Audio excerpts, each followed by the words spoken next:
V roku 1973 vznikla prvá odborná škola v okrese Bardejov a dnes s názvom Spojená škola Juraja Heniša slávnostnou akadémiou v športovej hale Mier oslavuje svoje 50. výročie. 23. novembra 2023, krátko po 10. zaplnená športová hala tlieskala členovi speváckeho tria La Gioia Matejovi Vaníkovi, ktorý celú akadémiu otvoril piesňou Winner od švédskej skupiny ABBA.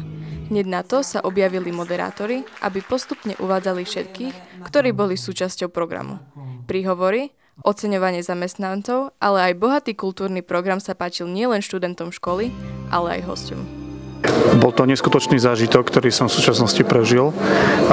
Chcel by som v mene primátora mesta doktora Borisa Hanuščaka popriať tejto škole ďalších 50 rokov úspešných, tak ako boli tieto.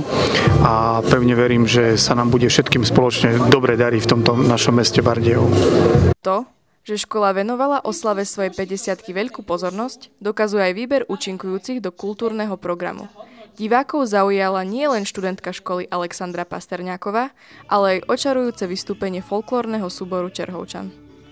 Hlavnou hviezdou celého programu je člen speváckeho tria La Gioia Matej Vaník. Na našej školskej akcii nie je prvýkrát, pretože v roku 2018 vystupoval na školskom plese.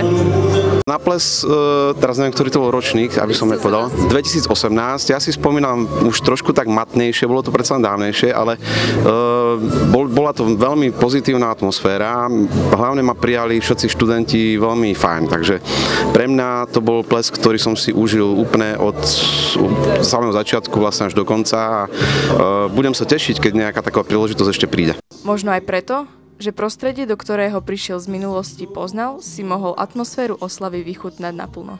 No tak prvé pocity po skončení tohto krásneho gala programu ja mám veľmi pozitívne, pretože som sa stretol zase opäť s ľuďmi, s ktorými som sa videl po rokoch, medzi nich patrí aj môj kamarát Braňo a som veľmi rád, že si vlastne môžem trošku tak ako zaspomínať aj na časy, pretože ja som takisto učiteľ a my sme tiež mali v škole totiž to oceňovanie 50-ročné, ale nemali sme to takto veľkolepé, takže pre mňa úžasný zážitok. Oslava 50. výročia školy je už na konci, no iba pre študentov. Hostia a zamestnanci sa teraz presunú do školskej jedálne, kde je pre nich pripravená recepcia. Pre televíziu Gimoš, Alexandra Voľanská.